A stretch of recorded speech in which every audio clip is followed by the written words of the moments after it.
Bonjour à toutes et à tous et merci beaucoup de vous être inscrits à ce troisième webinaire du cycle Repères croisés sur la crise Covid. Donc, merci de vous être inscrits, de nous avoir rejoints. Ce troisième webinaire du cycle Repères croisés porte donc sur les effets de la crise sanitaire sur les jeunes et puis sur les personnes âgées. Donc, on va se demander quelles ont été les répercussions à la fois sociales et puis à la fois psychologiques sur ces catégories de population. Et puis, on va aussi se demander si cette crise, finalement, elle a eu des impacts sur les rapports entre les générations, entre les plus jeunes et les moins jeunes. Est-ce qu'elle a attisé les conflits ou est-ce qu'elle a renforcé les solidarités entre générations? Alors, pour nous accompagner dans cette réflexion, nous avons deux chercheurs de Sorbonne Université qui ont eu la gentillesse d'accepter l'invitation. Nous avons Élise Verlet, qui est sociologue, maîtresse de conférences en sociologie à Sorbonne Université. Et puis, nous avons Florian Ferreri, psychiatre à l'hôpital Saint-Antoine, responsable du département d'enseignement de la psychiatrie de Sorbonne Université. Donc, dans un premier temps, ils vont vous faire un petit exposé sur la situation des jeunes et des moins jeunes. Et puis ensuite, il y aura un échange entre eux. Ils vont pouvoir échanger sur leurs exposés. Et enfin, nous prendrons les questions du chat. Donc, n'hésitez pas à poser vos questions. Vous les posez bien, vous les adressez bien à Relations, Sciences, Culture et Société, et puis dans le chat. Et donc, moi, je pourrais récupérer ces questions et les transmettre à nos intervenants. Donc, merci à Élise Verlet et à Florian Ferreri. Et puis, je vous laisse la parole, Élise Verlet. Je pense que c'est vous qui démarrez. Merci. Merci beaucoup. Merci de cette invitation aujourd'hui et de l'organisation de ce webinaire. Je me réjouis de pouvoir écouter M. Ferreri en particulier et de voir comment la psychiatrie prend en charge les questions dont nous allons débattre aujourd'hui. En ce qui me concerne, je suis sociologue de l'éducation et de la jeunesse et donc je vais aborder la question que vous nous avez soumise au prisme en particulier de la jeunesse en m'intéressant aux conséquences plurielles et différenciées que la crise a pu avoir sur les jeunes. Je m'appuierai pour ce faire sur les résultats principalement de deux enquêtes. L'enquête VICO, la vie en confinement, qui a donné lieu à la publication d'un ouvrage intitulé Personne ne bouge, et le volet confinement de l'enquête Conditions de vie des étudiants, qui est réalisée par l'Observatoire national de la vie étudiante. Et j'essaierai de mettre en relation les données produites avec d'autres analyses portées sur la jeunesse. Mon propos va s'organiser en 3 points.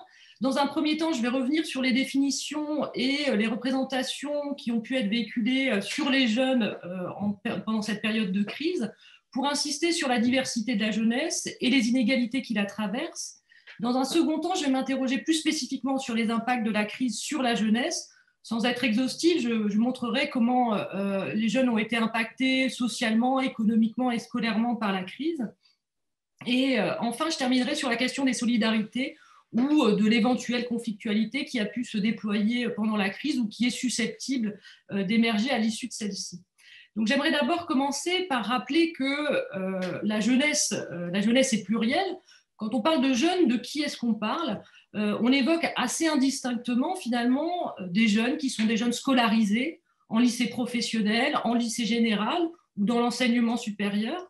Et au sein même de l'enseignement supérieur, on trouve des étudiants en université, mais aussi des étudiants qui sont abrités dans des établissements d'enseignement secondaire, des classes préparatoires aux grandes écoles, des sections de techniciens supérieurs qui ont continué de faire cours normalement, alors que les étudiants d'université ont été et sont encore, depuis plus d'1 an, invités à rester chez eux, ce qui n'a pas été sans susciter d'incompréhension et qui a généré le sentiment d'une gestion à plusieurs vitesses de la jeunesse et de l'enseignement supérieur. Outre la jeunesse scolarisée, on trouve aussi des jeunes qui sont entrés sur le marché du travail pendant la crise, des jeunes qui étaient en emploi et qui ont potentiellement, pour certains, perdu leur emploi.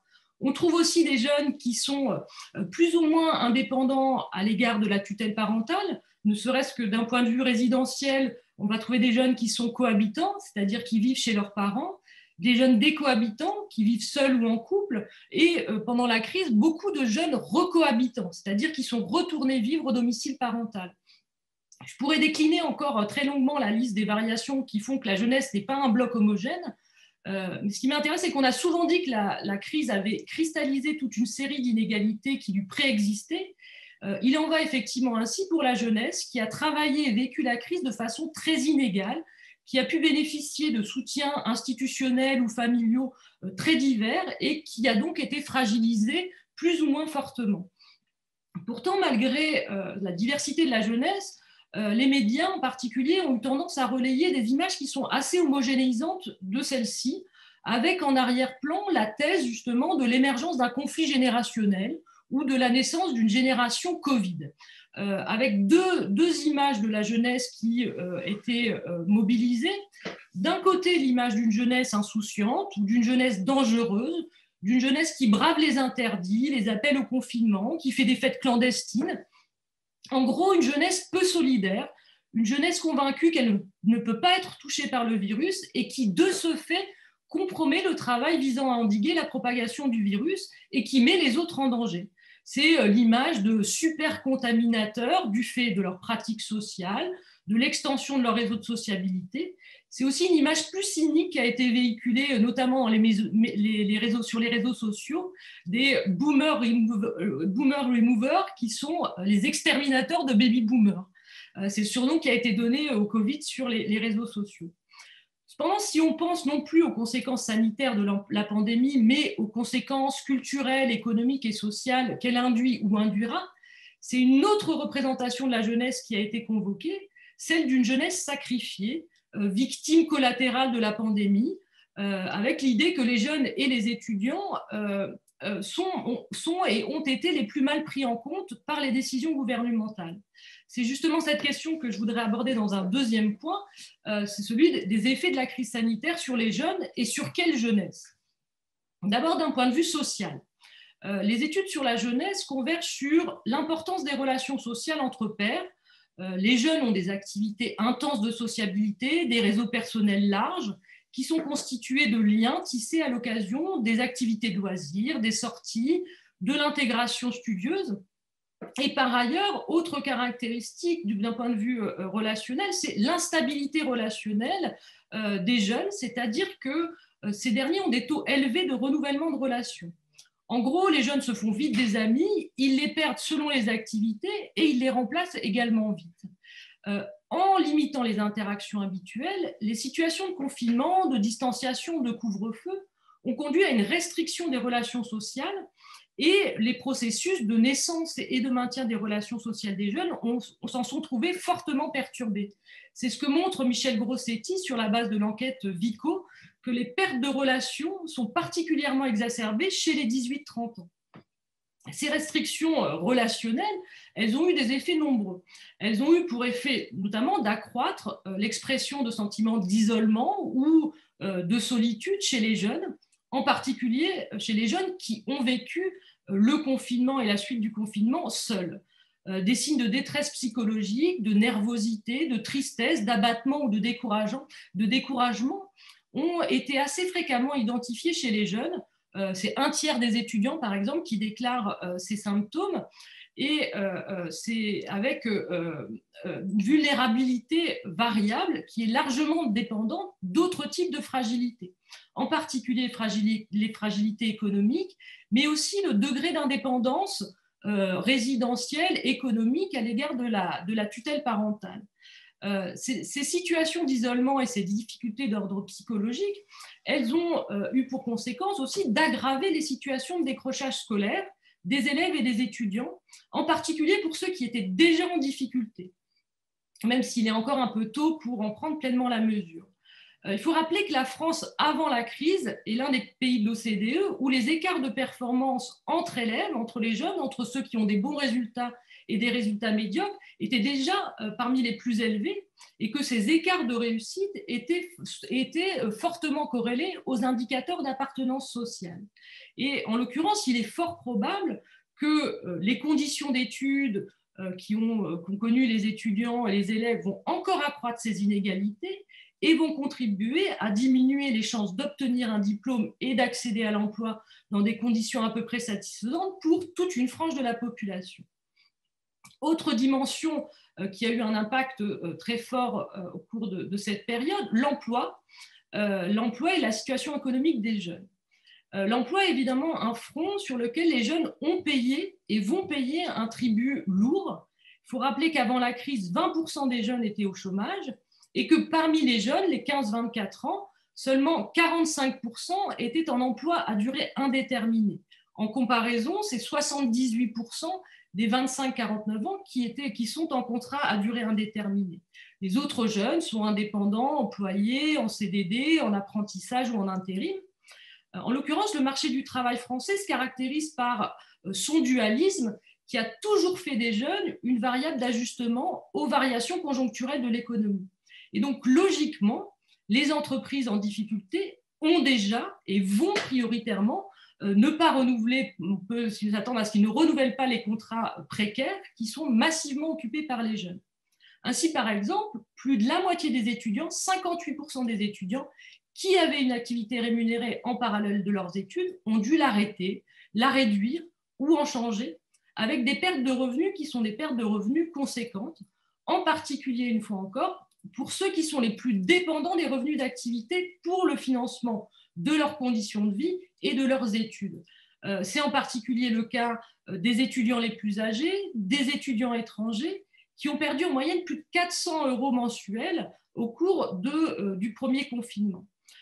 Les étudiants ont par ailleurs, et les jeunes ont par ailleurs faiblement bénéficié des dispositifs de chômage partiel, du fait même des statuts qu'ils occupent, des statuts d'emploi, avec un poids très important du travail non déclaré, de la micro-entreprise ou de l'emploi intérimaire.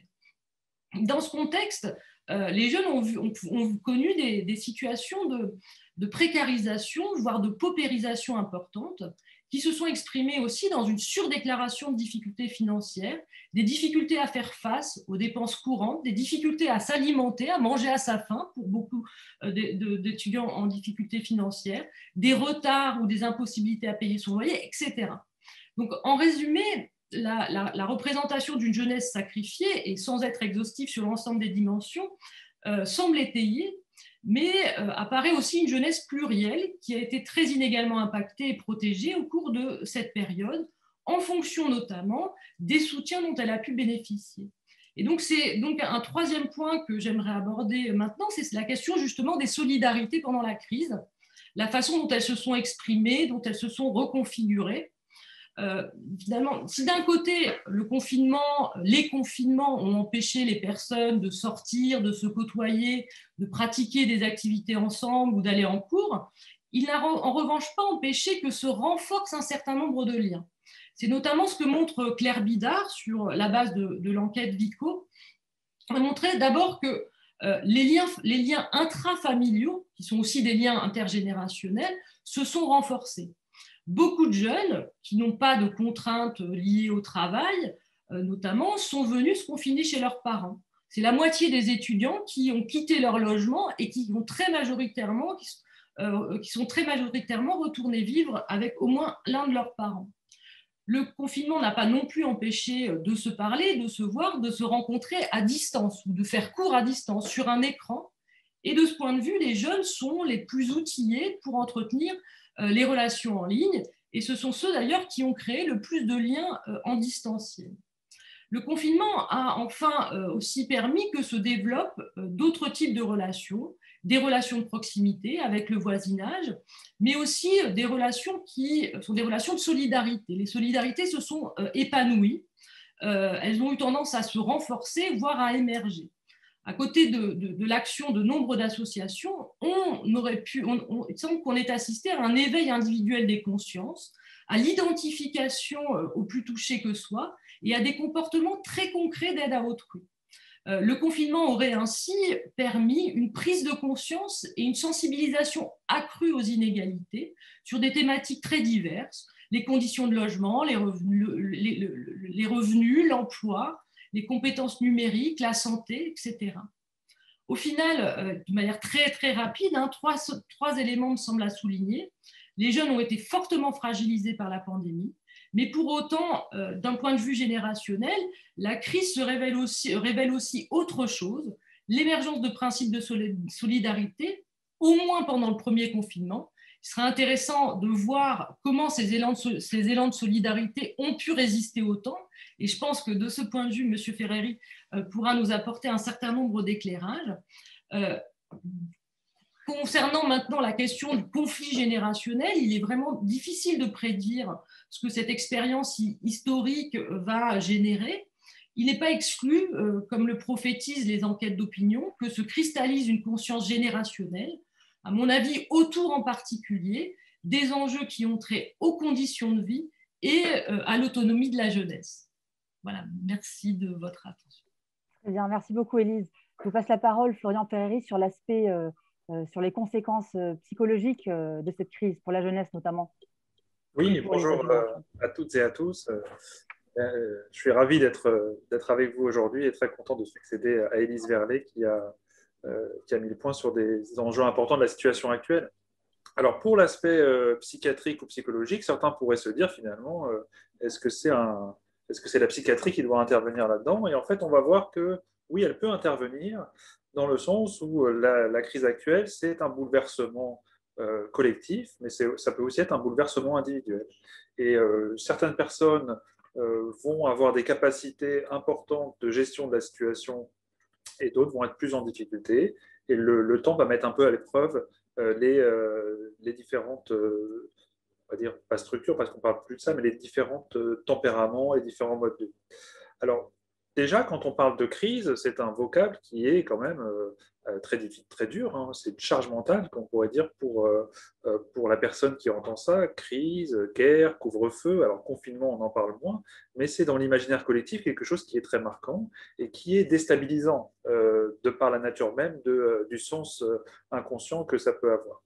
Alors, si on veut se mettre sur un registre psychiatrique, on est dans une situation de stress. Et le stress, qu'est-ce que c'est? C'est la perception qu'a la personne des contraintes que lui impose son environnement et surtout la perception qu'elle a de ses propres ressources pour y faire face. Et c'est pour ça que Élise Verlet disait très bien, parler de la jeunesse c'est une chose, mais il y a une grande hétérogénéité.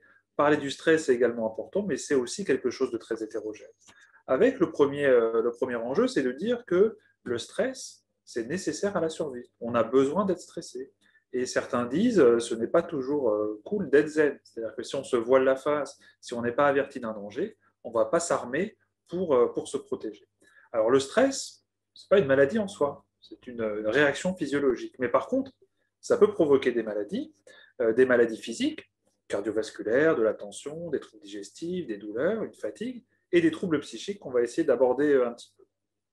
Alors en cas de quelles sont les grandes préoccupations qui sont apparues lors de la crise sanitaire? Ce sont des préoccupations qui avaient déjà été repérées lors des crises sanitaires précédentes, mais celle-là les a vraiment exacerbées. Ce sont les questions par rapport à est-ce qu'on a un moyen pour s'en sortir, est-ce qu'on a des traitements? Et on voit bien que cette question des traitements, elle a beaucoup varié au cours du temps, entre l'absence totale de traitement, on ne sait pas quoi faire, à on a des remèdes un peu miraculeux, jusqu'à vivement qu'on ait les vaccins, et puis quand on a les vaccins, c'est quelque chose qui n'est pas forcément perçu comme quelque chose d'extrêmement positif par certains. La question du temps, on est d'accord pour s'armer face à une situation, encore faut-il essayer d'avoir quelques perspectives. La crainte d'une contamination, c'était la crainte vraiment initiale, hein, de contaminer les autres ou d'avoir une forme grave. Et on voit bien que des personnes contaminées actuellement sont moins anxieuses que les personnes qui étaient contaminées au mois de mars, alors qu'elles sont exposées au même risque de complications, même si on a quand même fait des progrès d'un point de vue médical.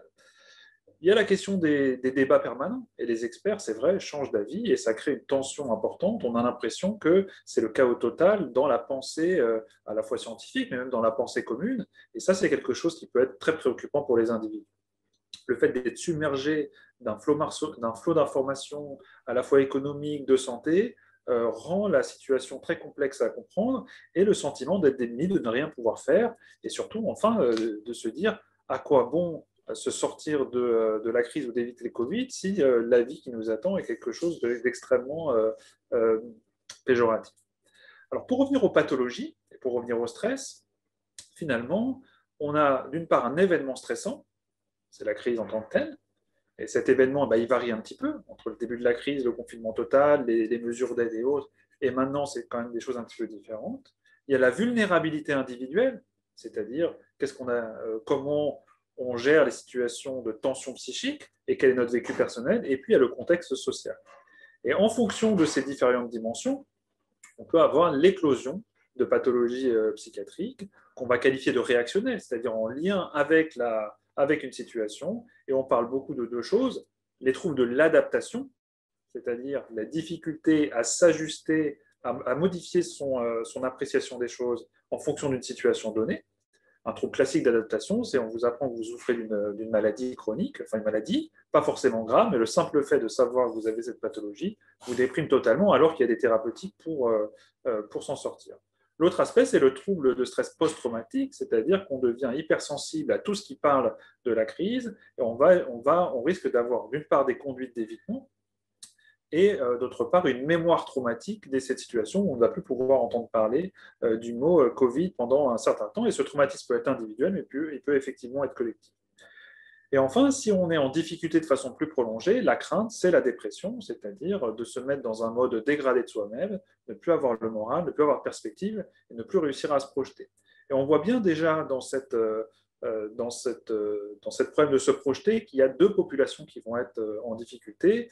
Et il y a deux moments de la vie où c'est compliqué de ne pas réussir à se projeter. C'est quand on est jeune, et ça a été dit, c'est-à-dire sans perspective, à quoi bon.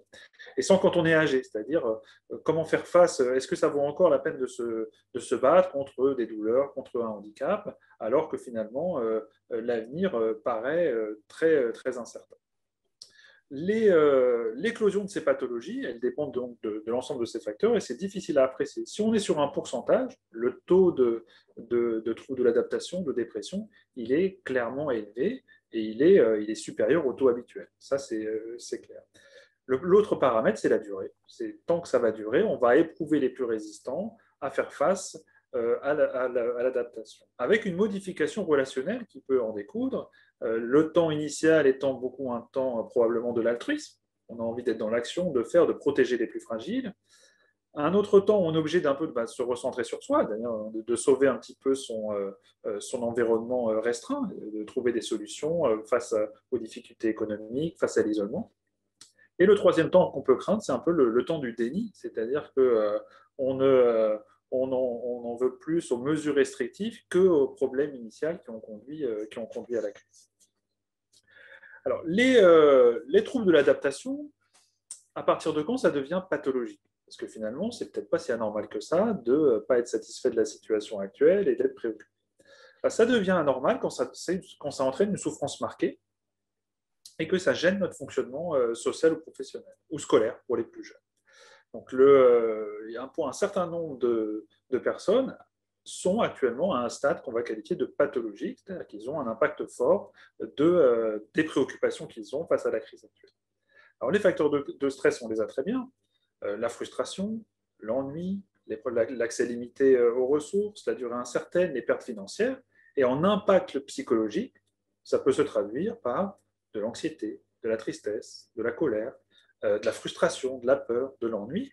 Autant d'émotions plutôt à connotation négative qui, si elles sont durables, risquent d'aboutir sur des pathologies plus constituées ou des gestes dramatiques. On a entendu parler récemment de l'augmentation du risque suicidaire chez les plus jeunes, mais aussi chez les personnes âgées. Alors, si on veut opposer jeunes et âgés, c'est vrai que ce n'est pas forcément évident, puisqu'en fait, ils ont beaucoup de points communs. Le point commun qu'ils n'ont pas, c'est que finalement, d'un côté, il y a un faible risque d'avoir une forme grave de Covid, et de l'autre, il y a un fort risque d'avoir une maladie, un trouble sévère, et le risque de décès est beaucoup plus important chez les personnes âgées que chez les sujets jeunes, ça on l'a bien décrit. Pour les autres risques, ils sont quand même assez proches, c'est-à-dire des troubles psychologiques, un mal-être, l'expression d'une détresse qui peut apparaître chez les adolescents, chez les enfants, chez les jeunes adultes, et bien sûr chez les sujets âgés. Et l'expression de ces difficultés peut être extrêmement variable. Notamment dans la conduite qu'on a par rapport à ces difficultés. On peut imaginer qu'une personne plus âgée, face à une situation très aversive, très difficile, a plutôt tendance à baisser les bras, et on parle très souvent du syndrome de glissement. La personne âgée se laisse aller et finalement baisse les bras face à la situation. Et les sujets plus jeunes sont plutôt dans un mode actif, ont des conduites de colère, de rage, d'expression, et ces conduites-là peuvent conduire à des gestes auto-agressifs, c'est-à-dire des situations comportementales extrêmes. Depuis le début, on a à faire face à une difficulté, c'est des fois la différence qu'il y a entre la catastrophe psychique que la personne vit et les éléments objectifs.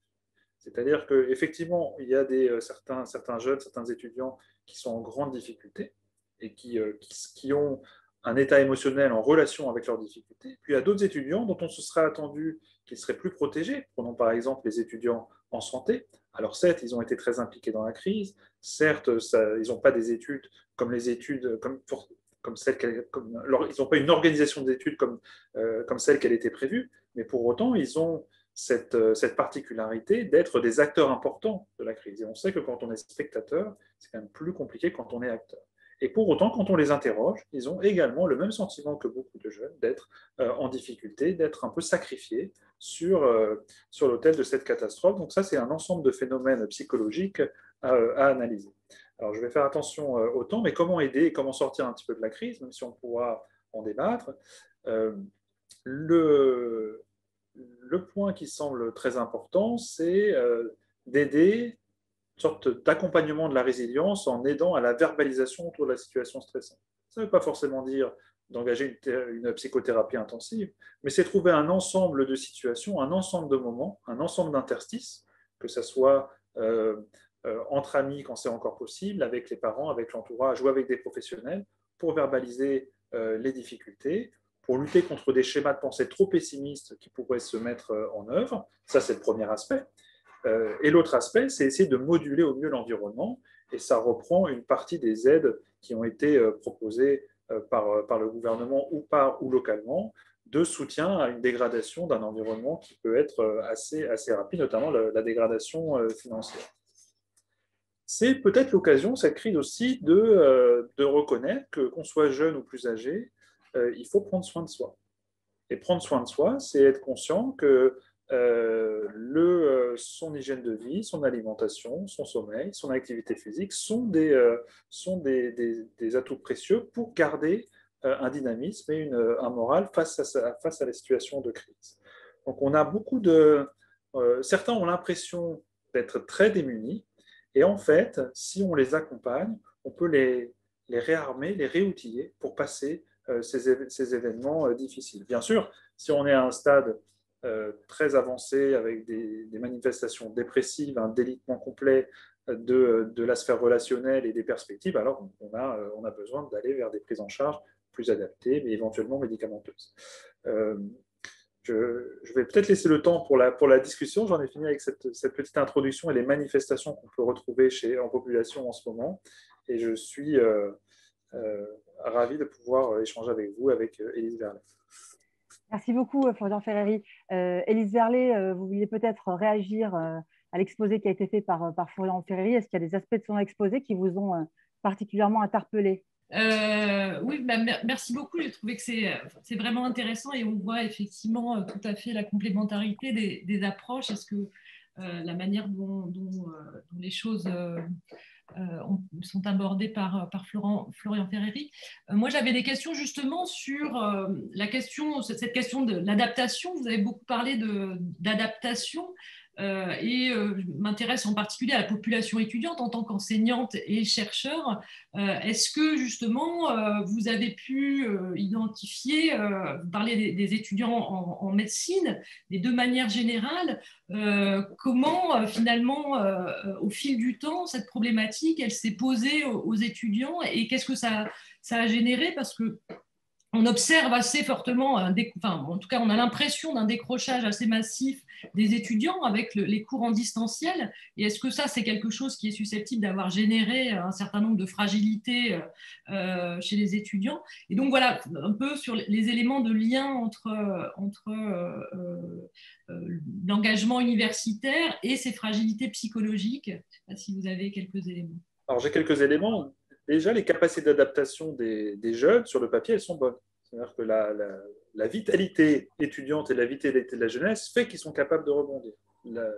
Par contre, cette vitalité, il faut l'encourager et elle a tendance à s'épuiser. Ce qui s'est passé pour les étudiants en santé au début de la crise, parce que c'est ceux avec lesquels j'étais le plus proche, que ce soit les étudiants en soins infirmiers ou en médecine, c'est l'envie d'être au front et d'être actif. Ça, c'était un premier point.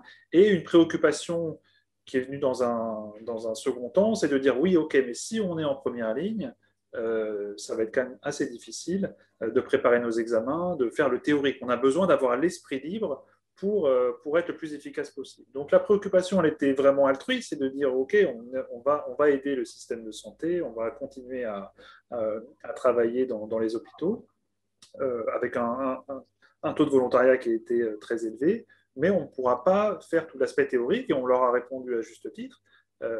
Cette expérience-là de terrain est irremplaçable, et ça ne sera pas au préjudice des patients que vous allez acquérir des compétences importantes.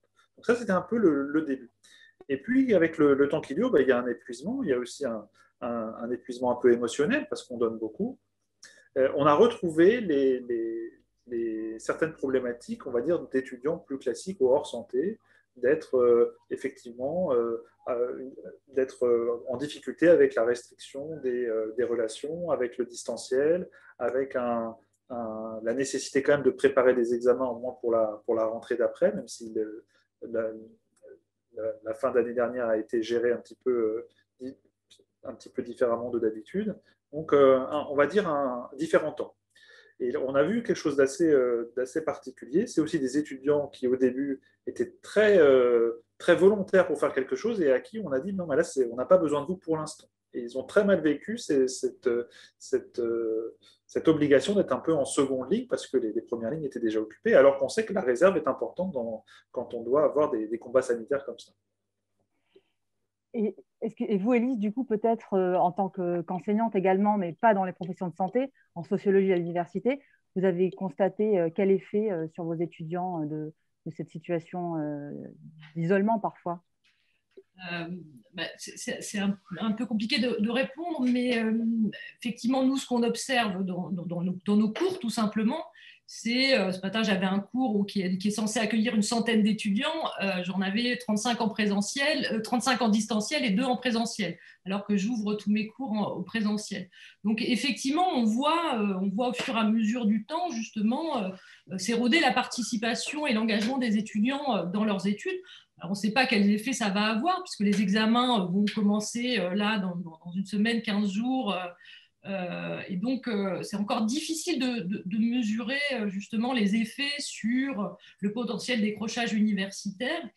Voilà, c'est vraiment une question qui se pose. On a beaucoup de retours d'étudiants en master pour lesquels, par exemple, il faut réaliser un mémoire, faire une recherche originale, pour lesquels la situation a été très compliquée à gérer.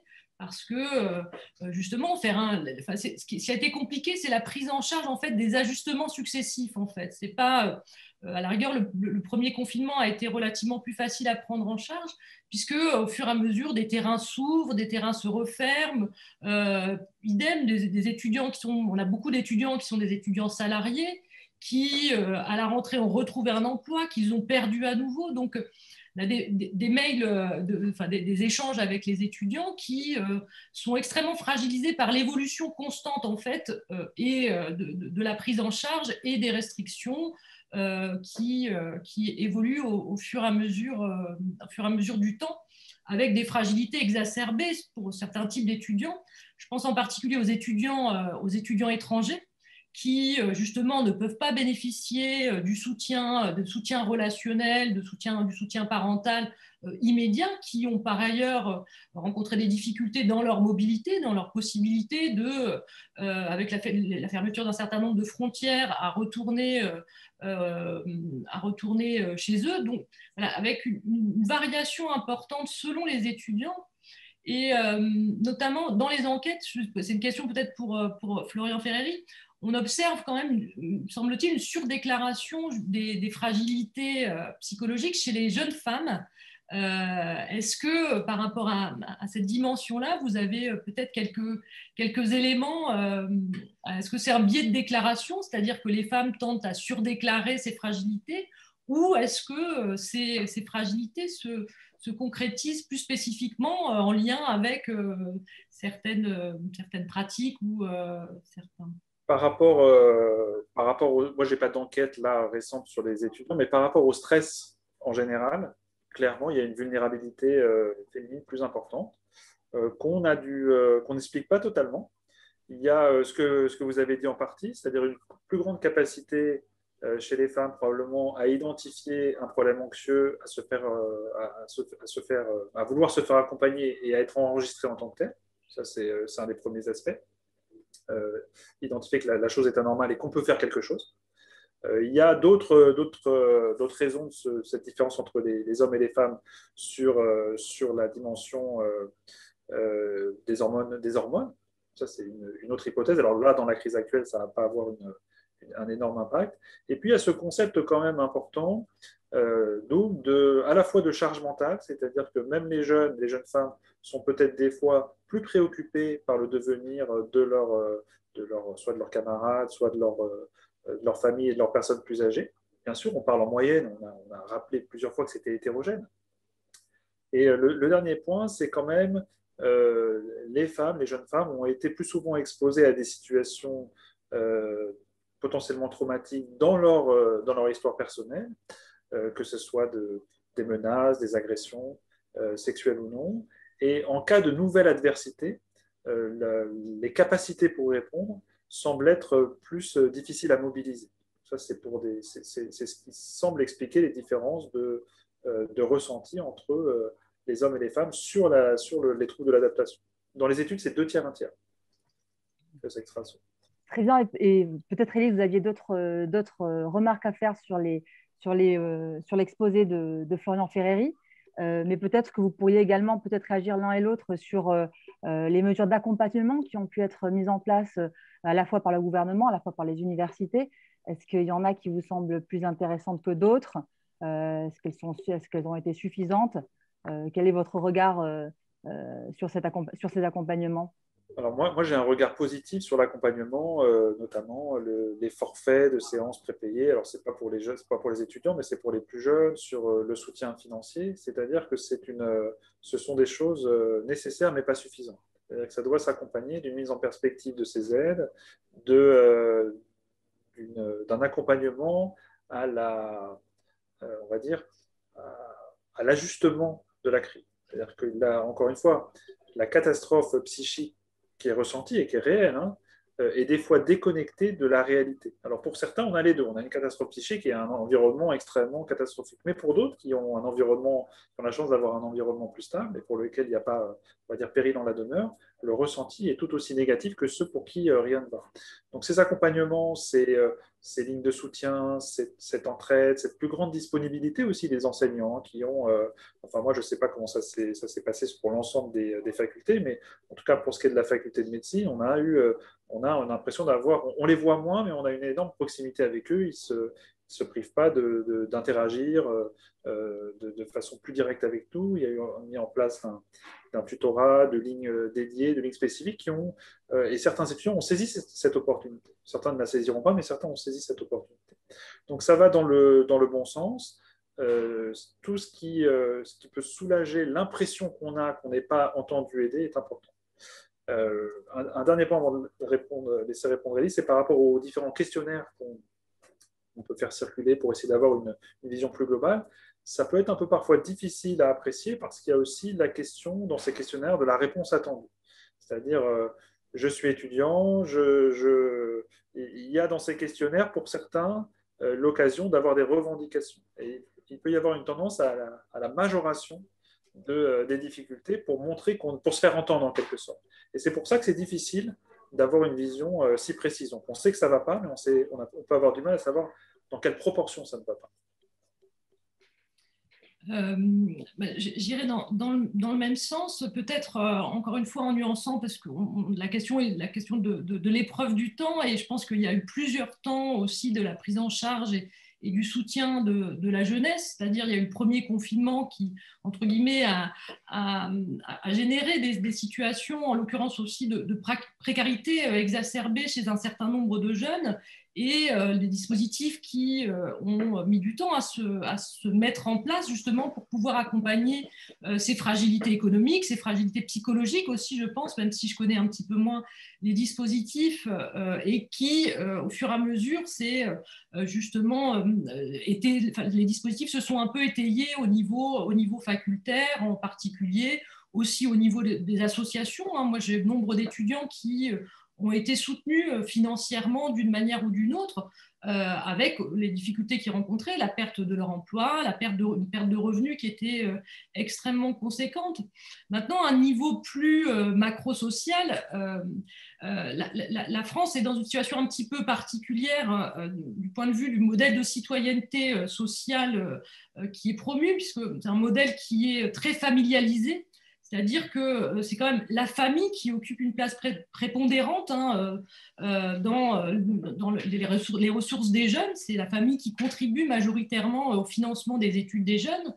Les jeunes sont soutenus majoritairement par leurs parents. Et encore une fois, ceux qui n'ont pas pu être soutenus par leurs parents sont ceux qui surdéclarent des situations de précarisation exacerbée, de paupérisation même exacerbée, avec, comme je disais, dans les enquêtes, on le voit, des jeunes qui rencontrent des difficultés financières et qui déclarent ne pas avoir pu faire face aux dépenses courantes. Et les dépenses courantes sont les dépenses alimentaires, c'est la capacité à se nourrir. Donc, il y a eu aussi une forte mobilisation associative qui est venue pour soutenir ces étudiants.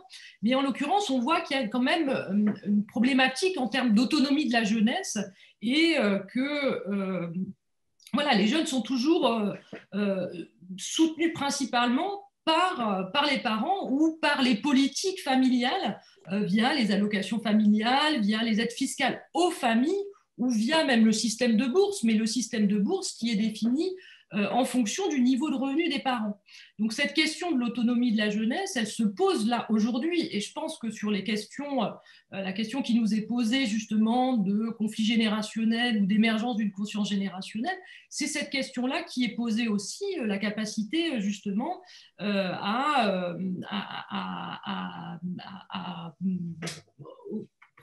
augurer un certain nombre de ressources des jeunes de façon relativement indépendante de la famille, puisque c'est cette forme de familialisation justement de la jeunesse et de la citoyenneté sociale, elle a contribué à renforcer en tout cas des inégalités entre jeunes, des inégalités qui préexistaient et qui là se sont exprimées avec une acuité particulièrement marquée.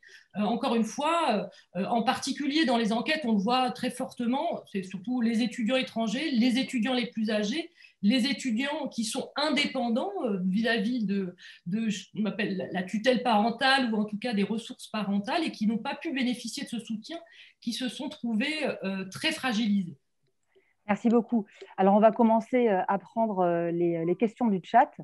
Alors, j'en ai une qui concerne davantage les personnes âgées. À l'instar de la typologie des jeunes évoquée par Élise Verlet, n'y a-t-il pas une typologie des personnes âgées à faire aussi? Par exemple, les retraités diversement concernés par les confinements successifs ne se sentent pas forcément comme personnes âgées, mais ont dû gérer des retours inopinés des jeunes de leur entourage. Peut-être, enfin l'un et l'autre d'ailleurs. Peut-être Élise Verlet pour commencer. Je vous laisse, Florian. Non, mais c'est très juste que la crise actuelle et les remaniements ont incité, il y a eu un recalibrage un peu de ce qu'on pensait être. Je m'explique, c'est-à-dire que chez certains étudiants, il y a eu un bond de maturité, c'est-à-dire ils sont rentrés de façon très brutale en post-bac dans un monde plus hostile et le besoin d'autonomie, en tout cas dans la gestion de leurs études, de leur vie du quotidien, même s'ils sont rentrés chez leurs parents. Et ceux qui ont travaillé dans les hôpitaux, par exemple, ont vu des choses qu'ils n'auraient pas vues habituellement à l'âge à laquelle ils sont, enfin, au début de leur cursus, on va dire. Et l'autre aspect, c'est très vrai, c'est que des personnes ont été qualifiées comme âgées ou à risque ou vulnérables, alors qu'elles ne pensaient pas du tout l'être. Typiquement, le jeune retraité en bonne santé à qui on a dit mais tu es peut-être en bonne santé et autonome, pour autant tu es à risque. Et là, ça a été un temps tout à fait particulier, je pense, pour eux, de sentir qu'ils pouvaient être vulnérables et peut-être moins armés en cas de difficulté. Ça, c'était vraiment le tout début, où les chiffres étaient très mauvais sur les personnes âgées, et il ne fallait plus que les jeunes aillent voir les personnes âgées, mais on était vite âgés, effectivement. Donc là, il y aura une étude à faire sur sur l'impact que ça a eu en termes de perspective et de capacité à se projeter, je pense, chez les personnes d'un certain âge. Élise, peut-être que de la même manière que vous avez décrit des jeunesses, hein, vous allez peut-être nous répondre qu'au plan sociologique, on a aussi des personnes âgées qu'on ne peut pas toutes mettre dans le même sac, entre guillemets, effectivement. Oui, alors j'ai pas de réponse spécifique parce que, comme je vous dis, j'ai focalisé un peu mon point de vue sur la jeunesse, mais effectivement, comme il existe des jeunesses, il existe aussi des personnes âgées et les représentations qui ont été véhiculées avec une partition par âge. Enfin, la diversité est bien plus importante et il y a souvent un décalage entre les identités qu'on attribue et la manière de se ressentir ou de vivre la situation de façon très, très diverse. Et encore aujourd'hui, on le voit. Alors, j'ai une autre question qui va cette fois concerner à nouveau la jeunesse. D'après vous, combien de temps faut-il pour que les étudiants se remettent de cette crise? Pas facile. Alors, c'est pas facile parce que bien malin celui qui donne un chiffre, mais moi, j'ai envie de dire, pour ceux qui ont un trouble constitué, malheureusement, soit un trouble de l'adaptation, soit un trouble dépressif, la simple amélioration de l'environnement ne suffit pas d'emblée. Pour le reste des personnes qui sont plutôt sur des manifestations de registre anxieuses, de préoccupation, ça va aller très très vite pour la jeunesse. C'est-à-dire que les capacités de rebondir vont être, à mon avis, d'un point de vue psychologique, je veux dire pas de se remettre des difficultés financières et autres, mais d'un point de vue psychologique, ça peut être extrêmement rapide et plus lent pour ceux qui ont développé un trouble psychiatrique, on va dire constitué, dépression, trouble de stress post-traumatique ou autre. Moi, sur cette question, je ne vais pas prophétiser combien de temps pour que les étudiants s'en remettent. Je pense que les conséquences, elles sont nombreuses et elles sont aussi durables. C'est-à-dire que, effectivement, après, c'est plutôt basé sur une expérience personnelle, mais j'ai échangé beaucoup avec des étudiants qui m'ont fait part de leur souhait de mettre en stand-by leurs études et de reprendre l'année prochaine, ou qui m'ont dit que pour justement préserver leur santé mentale, il fallait qu'ils interrompent provisoirement, qui s'inquiètent sur les possibilités de mobilité internationale ou qui décident de prendre une année de césure pour pouvoir souffler, etc. Donc, des conséquences, il y en aura après un retour à la normale. Enfin, c'est difficile de projeter un retour à la normale alors qu'on est encore en train de faire des cours en distanciel, que pour l'instant, les étudiants ne sont pas revenus sur site.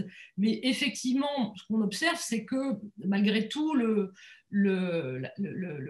distanciel, le distanciel supporte mal la durée, en fait. C'est-à-dire que ça pouvait être une réponse provisoire, mais en l'occurrence, à mesure que le temps passe, ça devient extrêmement compliqué de pouvoir accompagner les étudiants, de pouvoir potentiellement individualiser aussi les réponses qui sont apportées via les cours en distanciel. Donc, pour moi, la principale préoccupation, c'est de pouvoir déjà revenir sur des sites universitaires avec des vrais étudiants, pour les étudiants et aussi pour notre santé mentale à nous, en tant qu'enseignants, qui commençons à être un peu fébriles face à cette situation, mais aussi toutes les conséquences en termes de, justement, de rupture dans les parcours de formation et puis aussi d'intégration sur le marché du travail. Moi, je m'occupe d'un master, les étudiants sont partis en stage au mois d'avril, ils font un stage en distanciel, ils font en télétravail. Qu'est-ce que ça veut dire faire un stage en télétravail? Qu'est-ce que ça induit en termes justement d'acquisition de compétences, de formation et d'intégration à l'issue de ce master sur le marché du travail.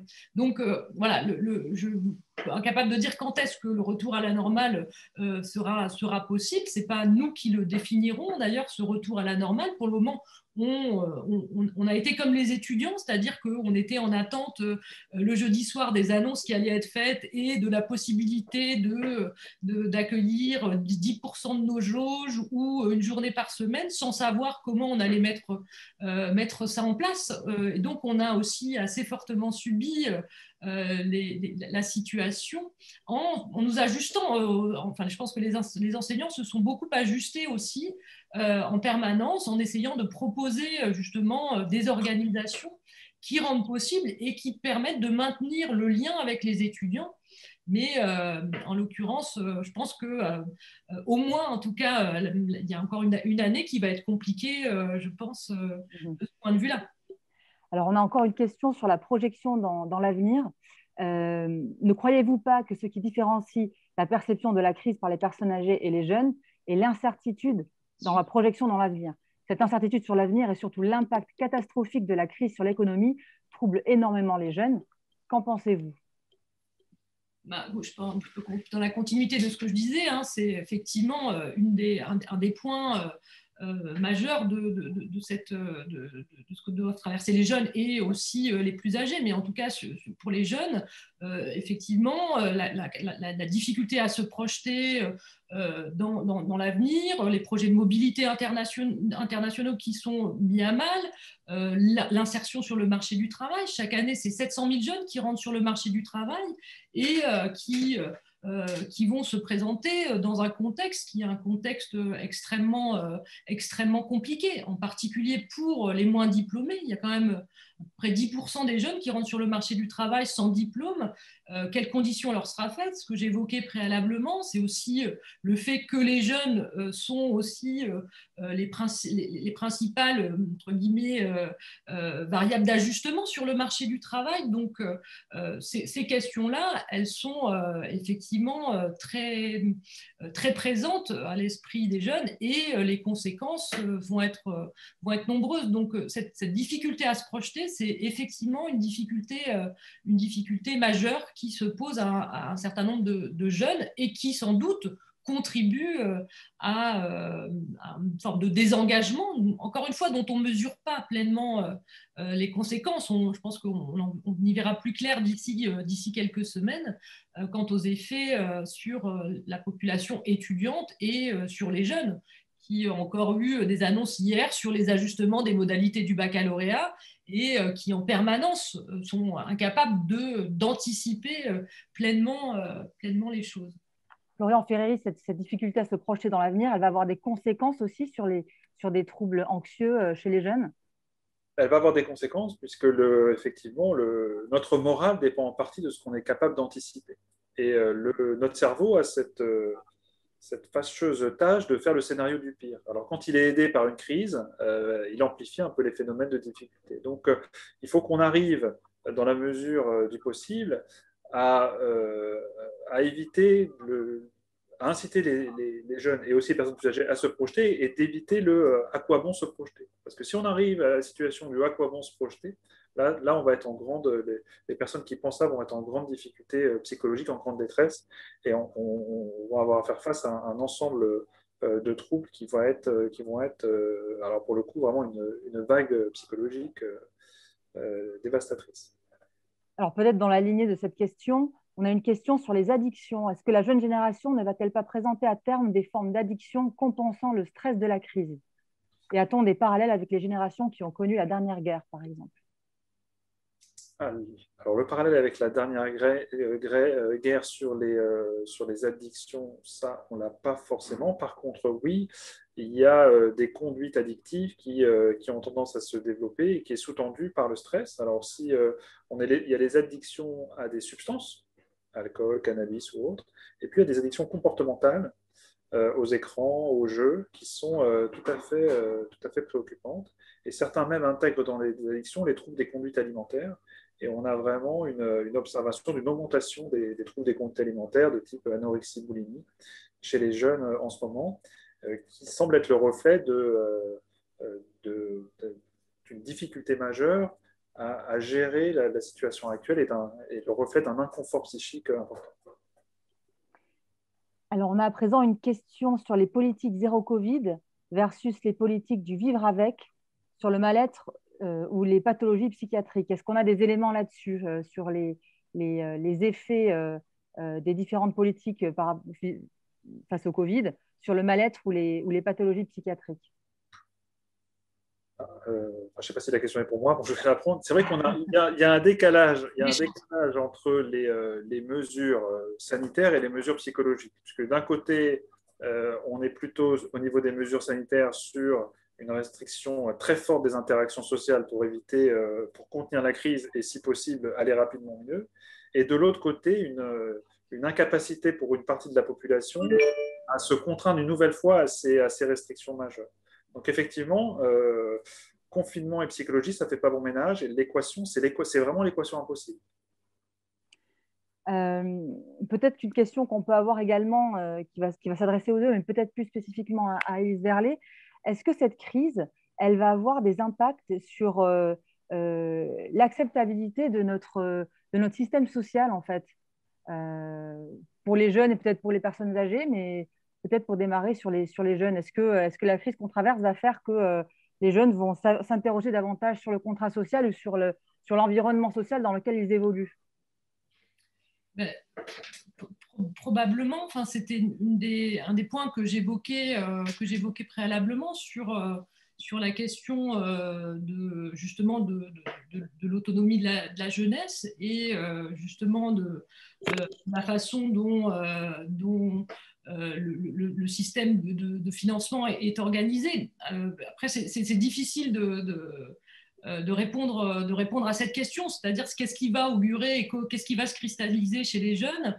Les jeunes sont effectivement pour beaucoup peu politisés, mais ils sont aussi très sensibles aux injustices. Donc, on peut imaginer que émergent des revendications particulières en lien avec justement le développement d'un revenu universel ou toutes ces problématiques-là, justement, d'autonomisation à l'égard de ce que j'appelle la tutelle parentale, mais de ce modèle très familialiste, justement, de prise en charge de la jeunesse.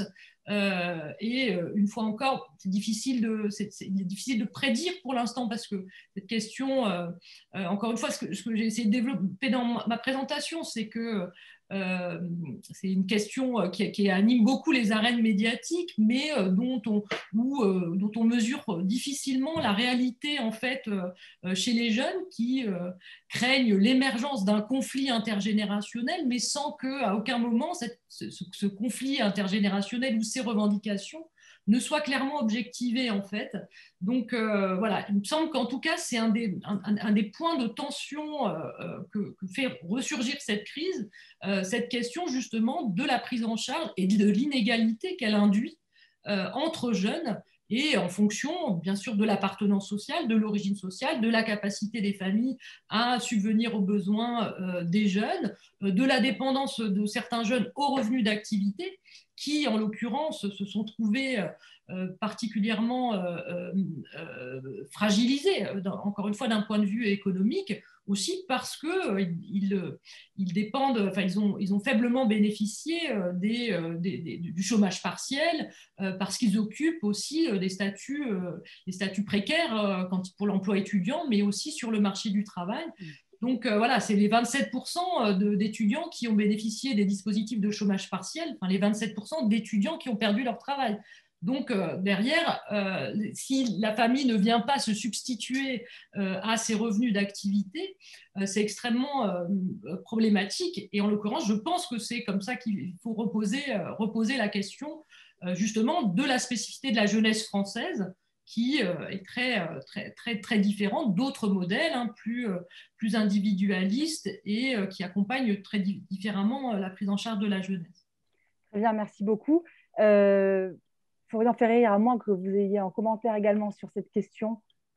Alors, bref, parce que par rapport au comportement, si on n'a pas de crise comparable, je n'ai pas pu comparer à l'après-guerre, mais en tout cas, si on compare notamment après les attentats du 11 septembre, sur les comportements de la jeunesse qui pouvait avoir une vision très lugubre de l'avenir, ce qui s'est passé dans les mois après, c'est l'augmentation des conduites à risque, c'est-à-dire des conduites d'alcoolisation, d'une vie festive, mais on va dire non contrôlée, des conduites sexuelles à risque, en se disant finalement à quoi bon faire de la prévention pour vivre longtemps si on a un avenir incertain. Donc on a aussi après une crise comme celle-là, le relâchement des principes de sécurité. Très bien, merci. Merci beaucoup à tous les deux. Il va être l'heure de conclure. Merci d'avoir participé à ce webinaire et merci à tous ceux qui nous ont écoutés. Donc, on va retenir peut-être que finalement, On n'a pas une jeunesse, mais des jeunesses, comme nous l'a très bien décrit Élise Verlet. Et puis, on pourra dire aussi la même chose des personnes âgées. Donc, on a fait le tour des conséquences de cette crise sur les jeunes et les moins jeunes, pardon. Puis, on a pu voir, je pense, que justement, les jeunes et les personnes âgées étaient peut-être deux catégories de population assez vulnérables à la crise. Alors, vous avez chacun de vous insisté sur certaines inégalités qu'il pouvait y avoir, surtout du côté d'Élise Verlet, dans la façon de traverser cette crise, qu'on soit jeune ou moins jeune. Et puis, vous avez insisté aussi sur les solidarités intergénérationnelles qu'on a pu voir à l'œuvre, les solidarités familiales fortes qui ont joué pendant cette crise. Et puis, vous avez aussi parlé de cette mobilisation, de cette capacité d'adaptation finalement dans la crise. Et c'est cela également qu'on a peut-être envie de retenir de vos interventions. Je rappelle que ce webinaire, il va donc être mis en ligne sur la chaîne YouTube de Sorbonne Université. Et puis, je vous donne rendez-vous le 3 juin prochain de 13h à 14h pour le dernier webinaire de cette série qui a rapport à la crise coronavirus. Ce dernier webinaire traitera de l'environnement et on se posera la question, est-ce que la crise Covid est une menace ou une chance pour l'environnement, avec donc Cathy Clairbeau, qui est directrice de recherche CNRS au laboratoire Atmosphère, Milieu, Observation spatiale, et puis Gilles Boeuf, qui est professeur de biologie à Sorbonne Université. Voilà, merci beaucoup à tous et je vous souhaite une très bonne journée. Au revoir.